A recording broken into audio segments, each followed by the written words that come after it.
So one day, the sky just decides to rip itself a new one. A classic apocalypse starter pack. And right on schedule, a fiery gate opens up, unleashing a whole swarm of notebugs on the city below. Humanity, ever so creative, names this nightmare dimension the, wait for it, demon realm. And yeah, we were basically monster food, absolutely zero chance of survival. But wait, just when we thought it was game over, some people started getting superpowers and were called hunters. Of course they were. They tapped into their mana, got some sweet new abilities, and finally humanity could start punching back. Let's go. Fast forward a bit, and the world is starting to get back on its feet. Sure, there were still giant monsters trying to eat everyone, but hey, at least some people could pretend life was normal. But there was one tiny little problem. Not enough people were awakening as hunters. We're talking a serious manpower shortage here. So, what does humanity do when faced with extinction? We build our own monsters, obviously. They called this new creation a chimera hunter. And bam! This new weapon is an absolute beast, just casually dropping nukes on the battlefield. Now, how did they make these things? Well, let's just say the ethics department went on a very long vacation. They mixed all that up with some funky glowing space rocks and a dash of monster goo. A recipe for success. After a whole lot of very messy failures, humanity's desperation finally paid off. And just like that, chimera hunters went into mass production, the perfect blend of science and spooky magic. These new guys drastically cut down on hunter deaths and saved a ton of lives. The world was slowly getting back on its feet. Okay, let's jump forward a few decades. It's late at night, and two researchers are doing their final checks at a totally not illegal chimera lab. Deep in the 18th floor basement, one of them spots something weird with chimera number 17 and enters his cell. Hey, is his arm rotting? His buddy is freaking out, but the other guy is all chill. Relax, his brain is fried. He won't move without an order. He points out the obvious. Look, his whole right arm is just gone. Must be a side effect of the experiment. The first guy makes fun of his friend for being scared of a creature that can barely see. Dude, that glowing golden eye says otherwise. He says the chimera will just be discarded anyway, and they turn to leave. Man, this is giving us some serious Nina Tucker vibes, and we still haven't gotten over that one. They report back to the big boss. Sir, number 17 is busted. His body is falling apart. Their professional medical opinion? He's got about a month left. Tops. So the director, being a great guy, decides to send him on one last mission, have him cover the retreat. And then he drops the coldest line in history. Do not give the return order. Wow. Just wow. And so our disposable hero, number 17, gets yeeted onto the battlefield one last time. Alright, it's the day of the mission in the demon realm. And our bro is surrounded by a swarm of angry flying monsters. One giant pterodactyl thing dives right for him, ready for a snack. He digs his claws into the ground, bracing for impact as some other attack tries to trap the beasts. And then, because his day was not bad enough, a giant sandworm with a flower mouth bursts out of the ground. He makes a super cool leap into the air, and just slices the sandworm into pieces of steak. I'll take mine rare, thanks. Then finally, his finishing move. He forms a giant ball of blue lightning, and kaboom! He unleashes a massive energy beam that just wipes the entire monster horde off the map. Meanwhile, some hunters watching from a safe distance are totally impressed. Wow, he one-shotted all of them. S-class chimeras are no joke. One of them points out that the gate is not closing. It's been 3 days, but his buddy is not worried at all. Meh, as long as we have that S rank, we'll be fine. The hunters start moving in to clean up the few stragglers left behind. And look at that. A portal starts imploding in on itself. Mission complete. With the last few monsters taken care of, the lead hunter is satisfied. He gives the order to fall back. Alright everyone, let's go home. As they're running, a female hunter notices number 17 is still busy fighting a giant enemy crab. Hey, are we not taking that one? The leader doesn't even hesitate. Leave it. They said not to recover it. She's stunned. What? Is not that one expensive? He just coldly replies that its expiration date is coming up anyway. The woman feels a little bad since they would have been toast without him. No point in worrying, he says. You know those guys are almost lifeless. They are monsters that only follow commands and orders. And right on cue, number 17 brutally rips the crab monster in half. His internal programming kicks in. Your mission is to secure the hunter's retreat route. Another giant worm thing lunges at him, and number 17 just unleashes another massive energy blast, completely vaporizing it. His final orders flash in his mind. Once the mission is over, you do not need to come back. Ouch. His thoughts are just simple code now. Securing, retreat route, complete, and his diseased hand just falls off.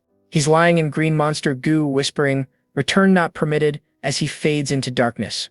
And now for the official mission report on number 17's final performance.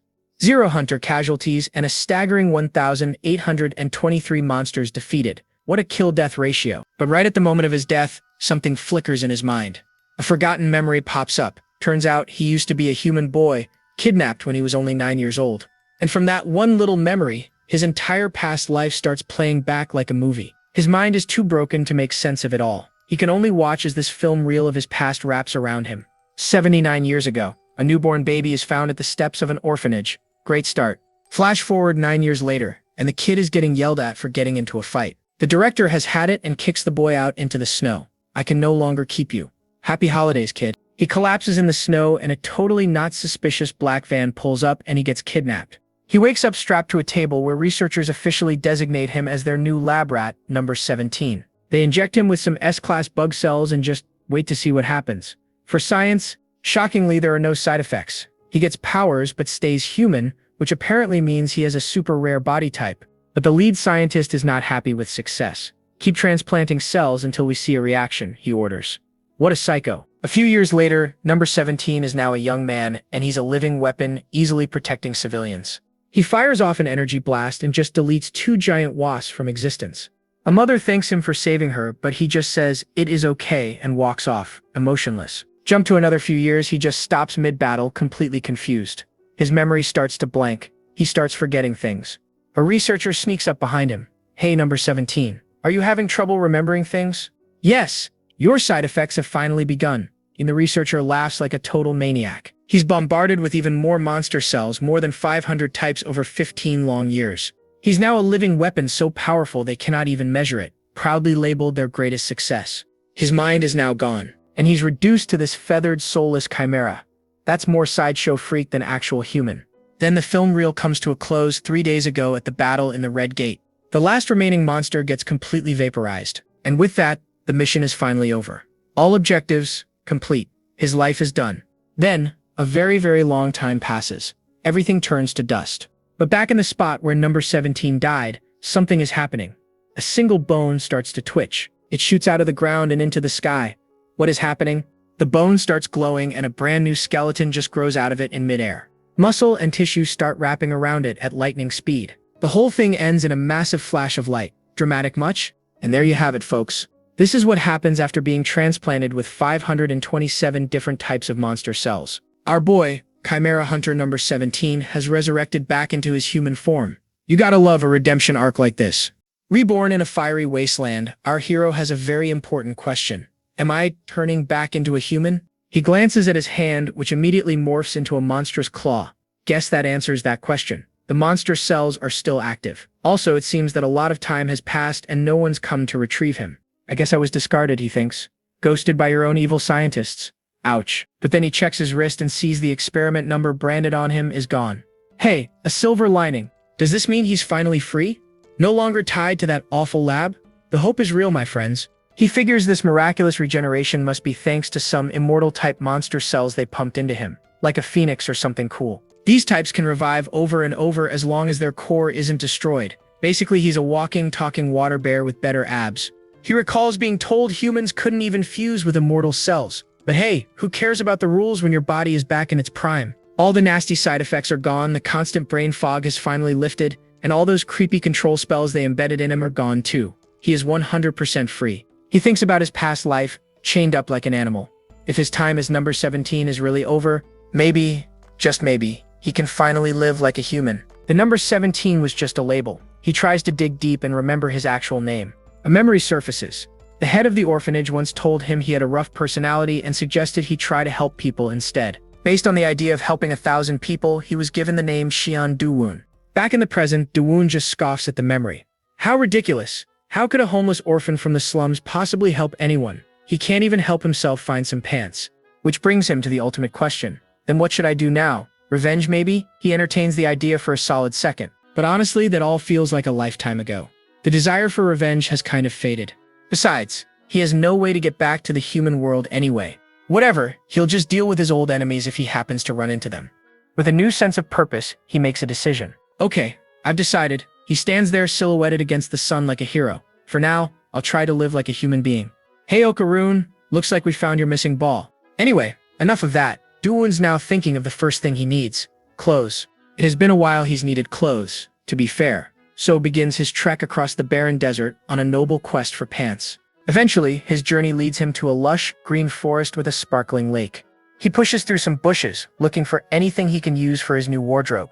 And he stops, noticing signs of a scuffle. Looks like there was a monster turf war here recently. Lying on the ground is the body of a huge griffin-like monster. It looks tough, but there are no major wounds on it. He leans in for a closer look and figures it must have died from poison. Good, he thinks, cracking his knuckles. I needed leather anyway. The timing is just too perfect. His arm morphs into a sharp bone blade. Well, that's one way to start a crafting session. He tries to remember the dissection techniques he was forced to learn in the lab. See? All that trauma was educational. Alright, let's give it a try. He plunges the blade right into the creature's hide. Suddenly, a wave of purple energy erupts from the corpse. Whoa, it's the poison. The toxic cloud surrounds him. But meh, he's totally immune to that. He just wrinkles his nose at the smell and decides he should probably wash the hide out later. A short while later, the job is done. Not bad for his first time playing tailor. Now wearing a makeshift loincloth, he heads to the lake. Next up, laundry day. He tries to wash the hide but finds it's incredibly stiff, almost like a sheet of metal. Then, a brilliant idea strikes him. When in doubt, punch it! He starts pummeling the hide with his bare fists to soften it up. Classic problem solving. He pauses, wondering if this is actually how you tan leather. He figures, yeah, probably. With a final flurry of mighty punches, bam, the job is done. He holds up the hide and finds it's finally soft and pliable. See? Brute force works every time. He starts shaping it, but hold on. The creature's alive, and it stares in shock as Dawoon rips up his hide. Smash! That's haute couture for you folks. He slips it on and adjusts the fit. Not bad at all. He finally has clothes. Dawoon adjusts his new leather getup, feeling pretty proud of himself. It's a perfect fit. He tugs at the collar, noticing the monster's poison is still faintly glowing on the hide. He decides it's not a big deal, but then a strange squawking sound stops him in his tracks. Wait a second, wasn't that thing dead? The body is chirping and shaking. It's alive. He figures it must be one of those immortal-type monsters. He was pretty sure it died, but here it is back from the dead. Back in his hunter days, he would have finished it off without a second thought. But it's weak now and poses no threat. He decides to let it live, telling it they both got a second chance at life. With a final maybe we'll meet again, he just turns and walks away, leaving the poor thing completely stunned. With the clothing situation handled, his next priority is finding some shelter. He finds a large cave and wanders inside to check it out. Seems like a decent spot. And then the ground beneath his feet completely shatters. A monstrous, armored centipede bursts from the ground. As this behemoth looms over him, his only thought is this place too dark? This man's priorities are just built different. In a flash, he slices the creature into pieces with a single sweep of his hand. Problem solved. Seeing the messy aftermath, he dismisses the cave. Too much cleanup. It's a nope for him. His house hunting journey continues. Snowy mountain. Too hard to find food in. Nope. The mushrooms here are too smelly. Nope. This cave is too humid. Double nope. A volcanic area is, you guessed it, way too hot. Another nope. This is the worst episode of House Hunters ever. Finally, he stumbles upon a place that literally takes his breath away. The scenery is actually beautiful. He never imagined he'd find any part of the demon realm this nice. Intrigued, he decides to explore the area, leaping across the landscape like it's nothing. He peers into the crystal-clear water and sees it's absolutely teeming with fish. Of course, they're demonic piranhas with razor-sharp teeth, but to Dawoon, they look delicious. With a natural food source, he starts thinking that maybe building a house here is a good idea. There are flowers, the air is fresh, this place is a 10 out of 10. Standing in a sunlit grove, he finally makes up his mind. Alright, the future site of Cheon Dawoon's dream house has officially been acquired. But just as he's enjoying the moment, the atmosphere shifts and crackling energy fills the air. Well, the peace didn't last long. A swirling black portal rips open space itself, spitting something out onto the ground with a loud crash. As the dust settles, a small robotic figure stands in the crater, sparking with electricity. Its glowing red sensors scan the area as it asks itself, is this the demon realm? Looks like someone's got a new neighbor. Alright, back to Dawoon. He has found his perfect little slice of paradise. Yep, this is the spot. He can even hear a waterfall. It's got all the perfect vibes for a cozy, post-apocalyptic lifestyle. And just like that, he makes up his mind. It's time to stop wandering and build a home. A real house, right here. First thing on the agenda, a bit of landscaping. But forget an axe, our guy has a different method. With one flick of the wrist, his energy threads just zip through the forest, slicing down trees like they're made of butter. Instant deforestation. He steps back to admire the mess he's made. Pretty good. Now for phase 2 of his master plan. He uses his powers to sort through the logs, picking out the best ones like he's at a supernatural lumber yard. So he's got the wood, but the ground is all bumpy with stumps and rocks. No problem at all. Who needs a shovel when you can just punch the planet into submission? Bam. And there you have it. a perfectly flat foundation. He looks so proud of himself. He takes a moment to think, realizing he's not following orders for once. He's just doing things on his own. With that newfound motivation, he casually lifts a log that weighs more than a car to set up the pillars. He wonders if this is what people call free will. Man, he's actually having a good time. Who knew manual labor could be so fun? With the frame sorted, he lays down the floorboards at super speed. But now he needs to put up the walls, and he's fresh out of nails. So he improvises with the next best thing, snail monster mucus. Hey, don't knock it. When this stuff hardens, it's as tough as stone and it's waterproof. It's organic construction material, folks. For the finishing touch, he sets up a nice little barrier. Just a casual home security system to keep the riffraff out. And there it is. One cozy cabin held together by snail goo and protected by his own magic silkworm thread. Home sweet home. He looks at his creation, but something feels off. He can't quite put his finger on what's missing. The poor guy is so clueless about normal life that he literally has to ask himself what a house is supposed to look like. He starts digging through his memories, back to the training videos they showed him at the lab before the world went crazy. Ah, that's it. He remembers that normal people often had pets, like a dog playing in the yard. Yeah, that's probably not happening here in the demon realm. So, he considers the next best thing a little vegetable garden. Then, a light bulb goes off. He remembers seeing a snowy mountain not too far from here. His grand idea? He's gonna go find some mandragoras to plant in his yard, because what every home needs is screaming demonic plants. Apparently, their natural habitat is way up near the summit, where the demonic energy is super concentrated. So off he goes, trekking through the deep snow. The cold doesn't even bother him. One of the few perks of his condition. The falling snow brings back a memory. It was snowing just like this on the day he was taken to the lab. He remembers being just a kid, freezing in the snow. Back then, he actually thought being kidnapped was a good thing. He thinks about the upside of being a chimera. At least he never has to worry about being cold or hungry anymore. As the storm clears, he sees he's arrived. He's found an entire field of little mandragora sprouts poking out of the snow. He knows they're delicate creatures that can die from stress, so he decides he'll only take a few of the younger ones that can adapt better. He carefully pulls the first one up, bracing himself for that famous eardrum-shattering scream he's read about. But instead of a shriek, it just lets out a sleepy little murmur. Huh? This is not what he expected. He pulls up another one, and it does the exact same thing. They're just making little sleepy noises. He looks at the two adorable little potato creatures in his hands and realizes, are these guys just talking in their sleep? It turns out the whole deadly scream thing is because humans artificially cultivate them. When pulled out under stress, they freak out and die. He figures they're not screaming because this is their natural home. But why are they so chill with him? And then it clicks. His body is infused with mandragora cells.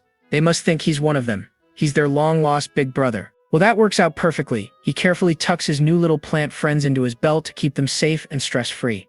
He's already thinking about the future, imagining making tea and snacks from them when they're fully grown. Then he remembers their fruit can be super poisonous if you take it by force. He'll have to ask them nicely for snacks later. Suddenly, a scream cuts through the quiet snow. He figures there must be some hunters nearby, getting themselves into trouble. A sly little grin spreads across his face. This might be the perfect opportunity to grab a gatestone. Meanwhile, a couple of beat-up hunters are having a very bad day. Their team used them as bait and left them for dead. And what's attacking them? A pack of vicious white rabbits with fangs and freaky mouth tentacles. One of the hunters desperately puts up an energy shield, trying his best to hold back the fluffy, tentacled tide of death. But these bunnies are relentless. His shield is already starting to crack under the constant assault. He's screaming his head off, regretting everything, and begging for someone, anyone, to come and save him. With a final crash, the shield shatters completely. It's over for him. He's about to become rabbit food. But just as the bunnies close in for the kill, boom, a massive force slams into the ground, sending them all flying. The hunters stare in total shock at the figure standing in the crater. Is that a person? Of course it is. It's our boy Do-woon, making his classic dramatic entrance, looking completely unfazed. He glances at the monsters and says, "Snow rabbits?" One of them growls, ready to get back to the fight. Big mistake. A single golden eye flares to life in the shadows. He hasn't had a proper fight in a while. And just like that, the killer snow rabbits are absolutely terrified. They realize they just picked a fight with the final boss. The entire pack, which was about to rip two guys to shreds, now turns tail and flees in a complete panic. The two hunters can't believe their eyes. B-class monsters are running away just from looking at this guy. What is he? One of them finally snaps out of it long enough to thank their mysterious savior. Good manners, at least. The hunters introduce themselves, and when they ask for his name, he just gives them a simple Shin Da-woon. Tahoon doesn't recognize the name and gives his weird outfit the side-eye. He's wondering if this guy is some kind of mountain hermit hunter. Do-woon cuts right to the chase. He can tell they're low-level D-class hunters. So what are they doing in such a dangerous place? Taehoon admits it was all for the money. They took on a high-paying job to go capture a chimera. That word makes Do-woon freeze. A chimera? His mind is racing. Are these guys here to capture him? But Taehoon clarifies that it's a mechanical test subject that escaped the lab by jumping through a gate. Do-woon lets out a huge internal sigh of relief. Okay, they're not after him. Phew, now he just needs to get that gate stone. He asks them where their gear is, and more importantly, their gate stone. They spit that their jerk teammates took everything and ran. Clutching his bleeding arm, Taehoon realizes they were set up from the very beginning, used as bait, and left to die. We get a quick flashback of their team leader telling them to stay safe with the most punchable, sinister grin ever before ditching them. The hunters start pleading with Do-woon. They explain that the demonic energy in this place is starting to contaminate their bodies. If they don't get back to the human world for purification soon, the energy will corrupt them completely and they'll die. They're begging him to take them back with him. Seongju even has a pregnant wife at home. Desperate times. A golden aura flashes across Do-woon's face as he scans the area with his powers. He mutters, "Found it." Without saying another word, he just crouches down and blasts off into the sky. The hunters are just screaming after him, completely stunned. Wait, where are you going? Dude, what about us? As their desperate pleas fade away, the camera pans over to a small robot looking up at the sky. The little robot stands at the edge of a snowy cliff, sensing something is wrong. It thinks it's dangerous here. Suddenly, the backstabbing hunters burst from the trees, shouting that it's time to capture the robot. They all charge at once. The robot remains perfectly calm. The dangerous ones will be eliminated. Its cute white exterior pulls back to reveal a terrifying black combat mode with a glowing red eye. And just like that, it unleashes a storm of attacks, completely overwhelming the hunters who thought they had it cornered. This is gonna get messy. Looks like Do-woon might have missed the main event. He arrives at the scene of the fight, wondering if he's a step too late. The snow is stained completely red, and it is clear the hunters rage quit, even leaving a valuable gate stone behind. He notices they even ditched all their gear. And check this out, some strange tracks are left behind, animal prints mixed with a child's footprints. Our boy's big brain connects the dots. He starts wondering if the creature actually changed forms during the battle. He recalls the hunters mentioning some escaped test subject from a lab, a mechanical creature of all things. Apparently it's made of liquid metal, allowing it to change its shape. The metal is so rare though that they could only make it the size of a small child or a dog. And Do-woon's over here smirking, impressed that such a little creature could overwhelm 5 B-rank hunters all by itself. But wait, what is that? Suddenly a desperate voice cries out for Seongju to hang in there. Nearby, Kim Tae-hoon holds his dying comrade. The poor guy thinks he is done for, his body completely tainted by demonic energy. Seongju's last wish is for Tae-hoon to tell his wife he is sorry. Tae-hoon desperately just begs him to hang on. But sometimes, just when all hope seems lost, a miracle happens. Tae-hoon looks up, and his expression of pure grief turns into one of pure jaw-on-the-floor shock. It is Shin Do-woon, now equipped with their abandoned gear, looking like some kind of savior descending from the heavens. Without even a second thought, Tae-hoon immediately drops to his knees. He's literally begging, "Please, I beg you, save us." Tae-hoon pulls out their last lifeline, 2 10 million won checks, desperately offering to buy a gate stone. Do-woon just stares at the money. 20 million won? Not bad for a day's work. He figures he does not really need it right now, but it might be useful if he ever returns to the human world. So, he goes ahead and pulls out a spare gate stone he had on him. As a portal opens, Tae-hoon bows deeply, promising to never forget this massive favor. Tae-hoon rushes to his friend, but Do-woon looks like he is having some second thoughts about the deal. He asks if gate stones did not used to cost around 200,000 won. "Dude, what century are you from?" Tae-hoon says they are about 1 million now. Do-woon places a hand on the dying Seongju. "Just feels like you gave me too much." "Alright, I'll throw this in as well." And he grins. Boom! Suddenly, a massive torrent of blue mana erupts from Do-woon, engulfing the two hunters. Tae-hoon is panicking. Is he infusing mana? Yeah, that is a technique so dangerous even A-rank hunters avoid it. If the mana collides and tangles, their mana holes could shatter, killing them both. Tae-hoon thinks they are both going to die for sure. A one-way ticket to the afterlife. But then, the impossible happens. The demonic energy infecting Seongju is completely purified. "I am alive!" Seongju cheers, hugging a dumbfounded Tae-hoon who is just standing there completely baffled. As the two hurry back through the gate, Tae-hoon realizes what Do-woon just did. Purifying demonic energy requires an overwhelming amount of mana. He is left with one burning question: just who is Shin Do-woon? Meanwhile, Do-woon heads back home. He is relieved to find his tiny precious Minecraft cabin is safe and sound. A little whimper from his bag catches his attention. The mandragora he gathered has droopy leaves from all the travel. He finds a good spot near his cabin and carefully plants the little guys. However, they look extremely displeased with their new accommodations. Just look at those grumpy faces. Dawoon wonders if they are hungry after traveling without soil. He decides to try feeding them some mana, a trick that usually works for him. And it works like a charm. The mandragoras immediately perk up, looking happy and energized. Just then he senses a strange aura nearby. Could it be the creature the hunters were chasing? Sure enough, a small robot with glowing yellow eyes peeks out from a bush. Dawoon decides to ignore it. If it wants something, it will have to make the first move. Smart for once. Inside his cabin, he tucks the money away for later and starts to unpack all the new loot he just got. The bag is full of useful gear, a cooking set, 8 gate stones, spare clothes, and sleeping bags. A full-on survival kit. He finds a pack of instant ramen and smiles. He has not had this since he was in the orphanage. Feeling hungry, he decides to cook some right away. It is ramen time. Following the instructions, he heads to the river to get some water. As he scoops up some water, a huge, aggressive-looking fish leaps out. He remembers people usually add extra stuff to ramen and figures the fish might taste good. He snatches it midair.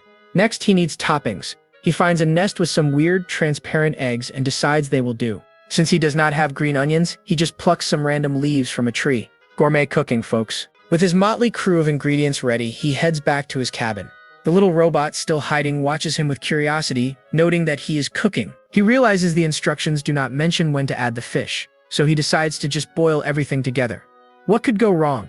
As the pot begins to boil, the little mandragoras watch him curiously. The pungent aroma from Dawoon's ramen wafts towards them, and yuck. Clearly this is not a Michelin star dish. That same toxic smell drifts through the trees, catching the attention of the hidden robot. Unlike the plants, the little machine seems to love it, drooling at the scent of the cooking. I want some too, the robot thinks, wondering how to get it. An idea sparks as it recalls something it observed back at the lab. Its plan? Exploit human weakness. Remembering that humans like dogs, the robot transforms into a scruffy, leaf-covered poodle. Whining and limping, the mechanical dog approaches Dawoon.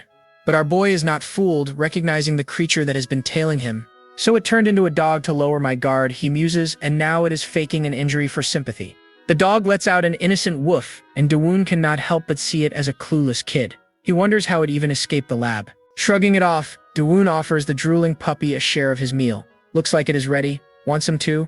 He glances down at the bizarre concoction. A whole fish, strange eggs, and unknown leaves stewing in an ominous broth. Yummy. Both Dawoon and the robot dog take their first bites. The dog looks confused by the flavor, but Dawoon pauses. A memory flashes through his mind. Him as a small child, sitting with other kids, happily slurping down a steaming bowl of ramen. A faint smile touches his lips.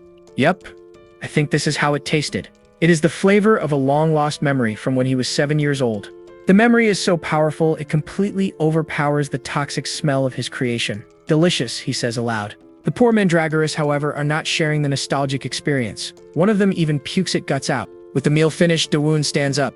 All right, if you are done, head out. I need to clean up. As the dog trots away, Dawoon notices something off. Hey, wait a minute. Weren't you limping with your left leg before? Busted. The dog freezes mid-step, a look of sheer panic on its face.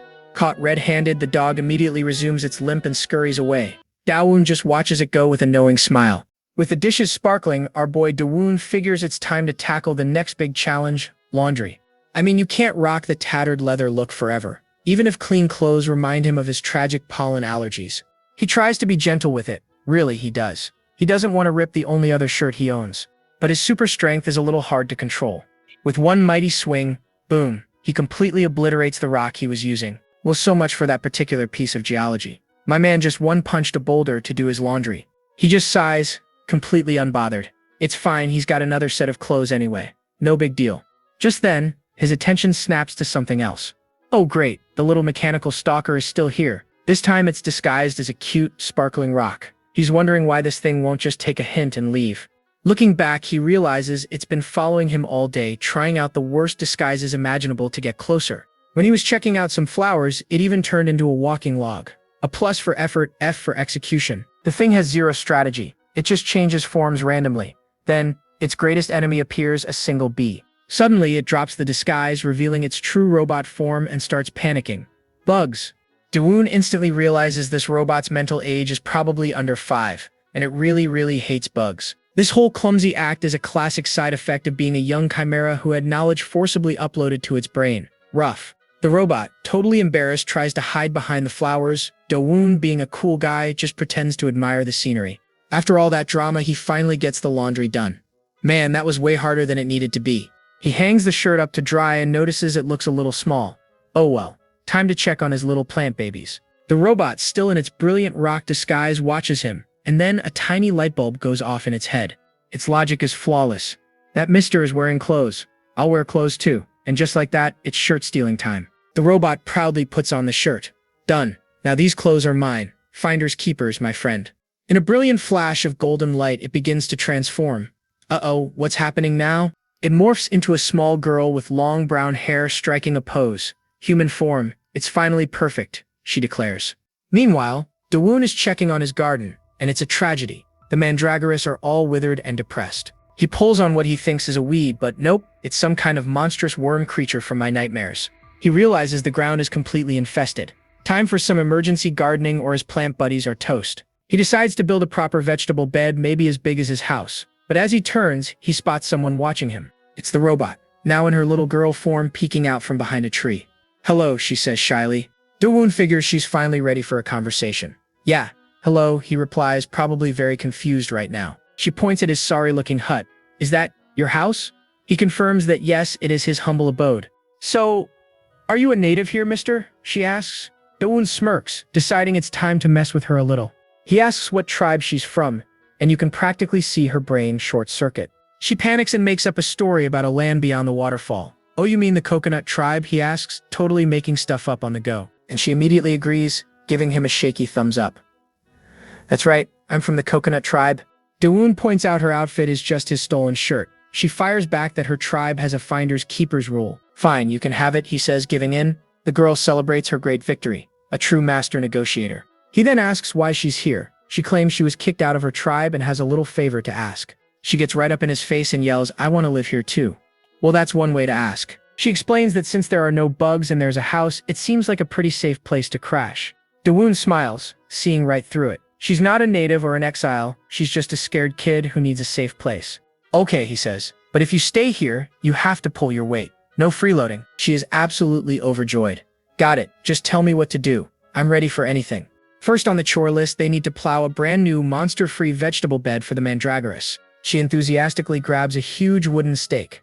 Leave it to me. I'm strong. Yeah, we know. With a battle cry, she starts tearing through the earth like a tiny bulldozer. She's clearly got some experience points in physical labor. Do-woon watches, thinking she's not even trying to hide her powers. Maybe life in a lab doesn't teach you how to act normal. He formally introduces himself as Cheon Do-woon and asks for her name. She freezes. Uh-oh, a critical error. She admits she doesn't have one and decides to invent one on the spot, inspired by those pretty flowers she saw earlier. She strikes a heroic pose surrounded by flowers. My name is Kim Nari, she declares with a confident smile. Do-woon mishears, asking Gay Nari, which means dog Nari. She stomps her foot, yelling, it's Kim Nari. Get it right. They finish the garden in record time, complete with a cool stone fence Do-woon built. Teamwork makes the dream work, folks. The mandragoras are absolutely thrilled. They're hopping and dancing around their fancy new home. Do-woon smiles, glad his plant kids are happy, but as he glances over, he sees Nari just staring silently. He turns to her, totally confused. Why are you crying all of a sudden? He asks. Tears stream down her face as she says, those mandragoras remind me of my friends. Do-woon is immediately skeptical. There's no way a concept like friends would exist back at that shady research lab. Suddenly, a horrifying scream rips through the forest. A dark, evil energy just washes over the entire area. Nari drops to the ground in pure terror. Do-woon calmly tells her not to worry. It's just monsters hunting each other. Casual. She mentioned seeing a little chick-like monster earlier. Do-woon senses that it's being ganged up on by something much bigger. He states it plainly, it's going to be eaten soon. Because this, my friend, is the demon realm. And he hits her with a direct question. Do you want to save that monster? She cries out that she can't. Do-woon realizes the lab's mind control programming is still active, blocking her free will. So he rephrases it, not as a command, but as a choice. If you help, maybe it can survive. Want to go check? Her eyes snap open. With zero hesitation, she yells, I'll be back, and launches into the sky like a rocket. Meanwhile, in the forest, a gang of giant praying mantis monsters are bullying a tiny, helpless little creature. But just as the final blow is about to land, Nari flies in. Stop hurting it, she screams. With tears in her eyes, she steels herself, declaring, I will save it. A memory flashes back. Back in the lab, the other chimeras hated her for always being number one in the experiments. She remembers being bullied and beaten down by the other kids who were just desperate for their own chance to live. Snapping back to the present, she channels that rage and smashes her fist into the ground with incredible force. Crack! Yelling "Stop!" Nari launches herself forward and fires a massive energy blast right into the monster's ugly face. Fueled by her traumatic past, she roars, "Bullying someone just because there are a lot of you is bad," and punches them into oblivion. Back at the cabin, Dawoon is just peacefully feeding his little mandragora sprouts some of his mana. Totally chill. Suddenly, Nari lands behind him, calling his name. He turns around, surprised she's already back from her little rampage. She's in a complete panic, holding the injured creature and crying, "What should I do? It's not getting better at all." And yeah, the poor little guy looks completely out of it. He's got the swirly cartoon eyes of defeat. Dawoon tries to calm her down but stops when he sees the monster. A memory of a much bigger, fiercer version flashes in his mind, and it hits him. Wait, I feel like I've seen it somewhere before. Oh boy, here we go again. Nari desperately begs Dawoon for help and he strolls over to have a look. He whips out some glowing blue mana, like a fantasy doctor checking vitals, and the diagnosis? Luckily, there are no fatal injuries. Phew. Dawoon starts reading its energy signature and wait a second. He recognizes this one. It's the same type as the undead monster he skinned earlier, just in chibi size. He's busy pondering why it went from extra large to extra small, but Nari cuts him off. She just wants a simple yes or no, dude. Is it dying or not? Dawoon finally reassures her. Turns out the little guy is just starving because it's too tiny to hunt for its own loot. He even gave it a little mana boost so it should heal up on its own. Problem solved, right? Wrong. Nari can't just leave it. We get a tragic flashback to her lab days where bullies tore up her stuffed toy. Oh, the trauma. So, back in the present, she's pleading with Dawoon not to abandon it. Look how limp and helpless it is. The guilt trip is real. She hits him with the puppy dog eyes, promising to raise it, train it, and feed it well. Dawoon just smirks, warning her it's gonna get pretty big. Nari promises to put it on a diet, and somehow that works. He caves. Alright, do what you want. And just like that, Nari's face lights up like she just won the lottery. Dawoon's already thinking of a use for it. Maybe it can be a guard dog? Just then, the little creature starts to stir. It opens its eyes and... oh no. It recognizes Dawoon as the one who skinned me before. It lets out a tiny little goo sound. Whoa! Nari is totally floored. It's cooing like a pigeon. Meanwhile, the creature is wondering what's a little girl doing in the demon world. Nari cuddles her new pet while it internally screams, "Let me go," and Dawoon freezes. He can understand it. What? After some quick first aid, Nari proudly announces its new name. Everyone meet Goo. Seriously, she names it Goo. Dawoon actually thinks it's a decent name. Goo, however, is having an existential crisis about being named at all. Oh, it keeps cooing. Maybe it's thirsty, Nari says, and dumps a whole bucket load of water on it. Great start. Oh man, now the poor thing is bloated like a pufferfish. Maybe stop with the water, Nari? Nari's next 5-star idea? It must be hungry. And with a whoosh, she's off to find some food. This girl is a menace. With Nari gone, Dawoon decides to do some woodworking. But when he tries to carve the wood, it just shatters. Our boy is not a carpenter. He's totally confused, but then Goo pipes up, pointing out he's using the wrong type of wood. This pet is already more useful than the main character. Dawoon, who apparently knows zero about carpentry, is amazed. He immediately asks which wood color is the strongest. Simple man, simple questions. Goo starts to explain. Obviously the red, then stops cold. Wait, can you understand me? The cat is out of the bag, folks. Goo can't believe it, but just in case, he activates his mind-reading skill to peek inside Dawoon's head. But wait, he's met with these vicious red eyes before the connection just shatters. That was not supposed to happen. Goo is floored that Dawoon blocked his mind-reading. But more importantly, it blurts out, "You can actually hear me?" Yeah, it's more like he hears Goo's thoughts as human words. Then he flips the script. Isn't it weirder that a monster can understand human speech? Touché, Dawoon. Dawoon starts thinking Goo must be one of those legendary smart monsters from the old stories. Yeah, let's go with that. We've met before, right? Dawoon asks. Goo admits it, saying it actually wanted to see him again. This is getting wholesome. Get this. Goo explains that by skinning it, Dawoon accidentally removed a poison and saved its life. So it vowed to return the favor. Best medical procedure ever. Great, Dawoon says, cutting right to the point. Can you help me now? Goo was not expecting him to cash in that life debt so fast. After a brief hesitation, Goo puffs out its little chest and agrees. It will lead him to the special red wood. But before they can even take a step, a massive fiery explosion rips through the forest nearby. Well, so much for that plan. Nari comes sprinting out of the trees, screaming her head off. She's terrified they're going to drag her back to the lab. It's hot, she screams. as another blast knocks her off her feet. She's convinced the lab sent people to recapture her. The trauma is hitting hard. And look who it is. A guy with long, dark hair staring at a tracker. He's found his target, the shape-shifting mechanical creature. He feels bad attacking something that looks like a kid, but then psyches himself up. This is life or death for me too. Sure, buddy. And with that, he unleashes a massive stream of fire right at Nari, shouting that it's the end for her. Dude, chill. But the firestorm never hits. It parts around an outstretched hand. And there he is. Dawoon standing there like it's nothing. Forget the red wood. Saving the kid comes first. Oh, even Goo's all fired up. You know it's about to go down. Meanwhile, Nari is completely paralyzed with fear, just trembling and begging for the fire to stop. Poor kid. Dawoon decides to deal with Fire Dude first. What a total jerk attacking a child like that. Our emo attacker scoffs at Dawoon's ragged clothes, telling him to get lost while he's feeling generous. Big mistake. Dawoon just stands there. You talk too much. Cold. I love it. Oh, the disrespect. The attacker absolutely loses it, screaming, "This jerk's got an attitude. Just get lost." He sends another massive wave of fire, trying to turn everything to ash. This guy really only has one move, doesn't he? Dawoon is not impressed. He raises a single finger, which starts glowing with a brilliant blue light. It's about to be a one-hit KO. With a flick, he fires a beam of pure energy that slices right through the fire and slams at the rock above them. The explosion surprises Emo Dude. He lets out one last scream as the blast buries him under a literal landslide of rocks and dirt. All that's left is a massive crater. Dawoon turns to Nari and asks if she's okay. As Nari wipes away her tears, Dawoon points over to their defeated enemy. And now, for some life advice. Nari, when you're scared, just knock that fear out cold. He then demonstrates by grabbing the unconscious guy by his long hair. And when it wakes back up, knock it out again. What the heck? Dawoon just freezes, staring at a wig in total disbelief. And on the ground is the attacker, now completely bald, muttering about his lost hair in his sleep. What is even happening anymore? Honestly, my friend, I have no idea either. They're all seriously wondering why the guy was bald despite being so young.